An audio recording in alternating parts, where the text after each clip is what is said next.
இன்றைக்கி நம்ம மட்டன் பிரியாணி பண்ண போகிறோம். எப்படி பண்ணலான்னு பார்க்கலாமா? அதுக்கு 2 வெங்காயம், ஒரு தக்காளி, 3 பச்சை மிளகாய், 4 பச்சை மிளகாய் கூட எடுத்துக்கோங்க. அதுக்கப்புறம் தாளிக்கிறதுக்கு வந்து சோம்பு, பட்டை, கிராம்பு, ஏலக்காய், கறி மசாலா தாளிக்கிற பூ எல்லாமே எடுத்து வச்சுக்கோங்க. அதுக்கப்புறம் புதினா, கொத்தமல்லி இதெல்லாம் எடுத்து வச்சுட்டு இது எல்லாத்தையும் எடுத்து ரெடியாக வச்சுக்கோங்க. ரெடியாக வச்சதுக்கப்புறம் மட்டன் நல்லா வாஷ் பண்ணி மஞ்சத்தூள்லாம் போட்டு நல்லா க்ளீனாக வாஷ் பண்ணி வச்சுக்கோங்க. அப்புறம் ஒரு குக்கர் எடுத்து வச்சுட்டு அந்த குக்கரில் 2 ஸ்பூன் நெய், 2 ஸ்பூன் ஆயில் விட்டுக்கோங்க. அது நல்லா மெல்ட் ஆகி சூடானதுக்கப்புறமா அதில் வந்து இந்த தாளிக்கிற ஐட்டம் வந்து பிரியாணி இலை, பட்டை, கிராம்பு, ஏலக்காய், அன்னாசிப்பூ, அப்புறம் வந்து ஸ்டார் ஆனிஸ் எல்லாமே போட்டுக்கோங்க. அதெல்லாம் வந்து எக்ஸ்ட்ரா டேஸ்ட் கொடுக்கும் பிரியாணிக்கு.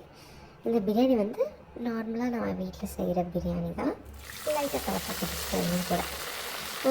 இந்த பிரியாணியில் வந்து அதுக்கப்புறமா நான் வந்து புதினாவை மட்டும் ஃபஸ்ட்டு போட்டுருவேன். ஏன்னா புதினா வந்து ரொம்ப தனித்தனியாக இருக்கிற மாதிரி ஃபீல் ஆகும். ஸோ புதினா ஃபஸ்ட்டு போட்டுட்டு புதினா நல்லா வதங்கினதுக்கப்புறம் கொஞ்சம் இஞ்சி பூண்டு பேஸ்ட், வெங்காயம் இது எல்லாத்தையும் போட்டு நல்லா வதக்குவேன். இது நல்லா வதங்கி நல்லா சூப்பராக வதங்கினதுக்கப்புறமா அதில் வந்து தக்காளி சேர்த்துக்கோங்க. தக்காளி சேர்த்துட்டு இது நல்லா வதங்கினோடனே தக்காளி சேர்த்துட்டு தக்காளியும் நல்லா வதங்கணும்.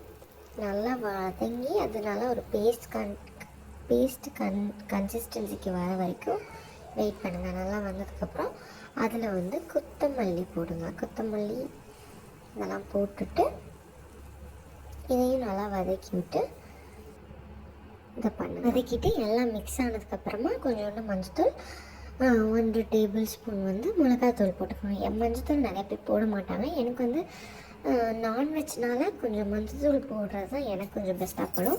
அதனால் நீங்கள் கொஞ்சம் மஞ்சத்தூள் போட்டுக்கிறதுனா போட்டுக்கோங்க. ஓகே, போட்டுட்டு 1 டேபிள் ஸ்பூன் மிளகாத்தூள் போட்டுக்கோங்க. ஏன்னா மிளகாத்தூள் கம்மியாகவே இருக்கட்டும். ஏன்னா நான் பிரியாணி மசாலா ஆட் பண்ண போகிறேன். அதுதான் இதோட டேஸ்ட். நானே வீட்டில் ஹோம்மேடாக பண்ணேன் பிரியாணி மசாலா. அதில் வந்து ஒரு 2 to 3 டேபிள் ஸ்பூன் போட்டுக்கோங்க. அது பிரியாணியோட டெக்ஸ்சர் எப்படி வரும் அதை பொறுத்து. ஓகே, அப்புறம் கொஞ்சம் கரம் மசாலா போட்டுக்கோங்க. அதுக்கப்புறம் தண்ணி ஊற்றி நல்லா விசில் விட்டு எடுத்துட்டு விசில் விட்டு நல்லா ஆறுனதுக்கப்புறம் அதை வந்து தயிர் போட்டு மிக்ஸ் பண்ணிவிட்டு தண்ணி ஊற்றிட்டு அரிசி போட்டுருங்க. 1 கப்புக்கு 1.5 கப்பு தண்ணி, ஜீரக சம்பாக்கு, அது கரெக்டாக இருக்கும். ஓகே, அந்த அளவு தண்ணி வச்சு எடுத்துக்கோங்க. அதுக்கப்புறமா ஒரு விசில் வைங்க.